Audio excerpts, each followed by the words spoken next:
Lalong uminit ngayon ang usap-usapan tungkol sa totoong kalagayan ni Junior matapos nakuha na ng video kaninang madaling araw lang na kung saan, nako, maraming nag-comment. Ang sabi nila, mukhang confirm nga.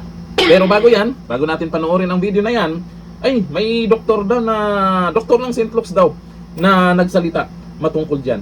O eto, ang sabi. Ang pagkakaalam ko, according sa mga doktor sa St. Luke's, nandoon siya ngayon.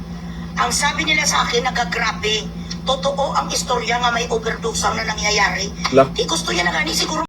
Kaya hindi na sa gani kagwantaman siguro sa ginapagawa ni ni Satanas. Gusto niya na siguro din matay siya dahil pagod na sa tingnan niya naman ang mukha niya masyado ng dry.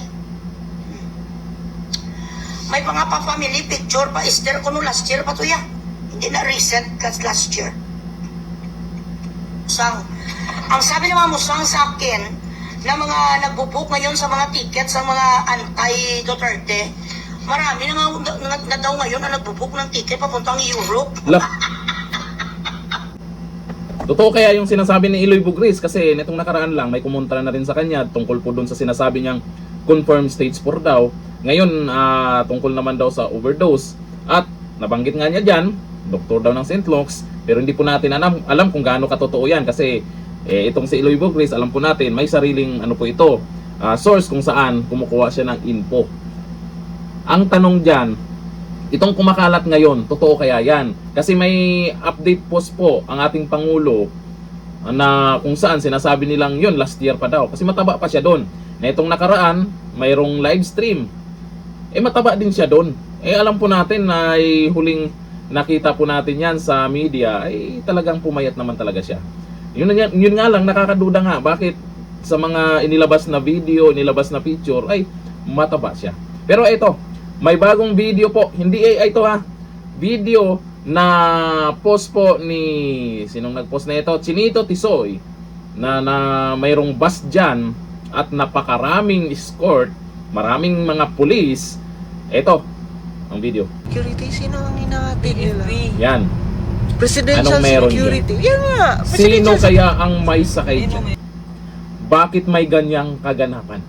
Marami na rin nag-post niyan at talaga namang kaduda-duda kung anong meron dyan.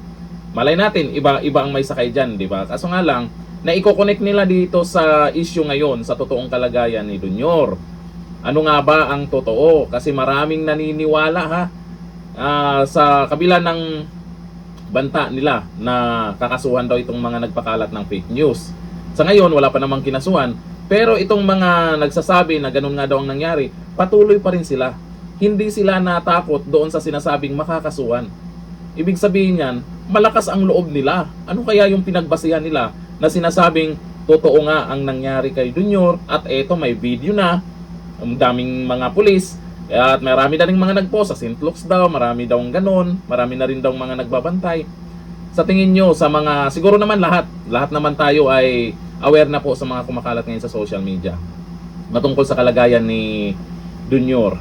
Naniniwala ba kayo na ganun na nga ang nangyari sa kanya? Mukhang maraming masaya maraming mga gustong mag-celebrate Yun nga lang, hindi pa natin alam talaga kung ano po yung totoo. Ayon po kay Eloy Bugris, may nagsalita daw na taga St. Luke's, doktor daw, di natin alam. Ito may video na. Tapos may mga kilalang social media influencer na rin, mga nag-post. Ano nga ba talaga ang totoo? Sana naman kasi magpakita na. Kasi yung mga post ng video, picture, ay alam naman nating nakaraan pa yon kasi may laman pa siya. Hindi po natin basta baliwalain yan kung totoo man o hindi yan. Kasi naman, marami lang namang nag-alala. Yung iba ay mukhang excited, mag-celebrate na daw sila. Huwag ganun. Lalong ma-hurts yung mga loyalista. Nga. Ito. Ano sa tingin mo? Totoo kaya ang mga kumakalat ngayon? Comment tayo dyan. Hanggang dito lang. Thank you.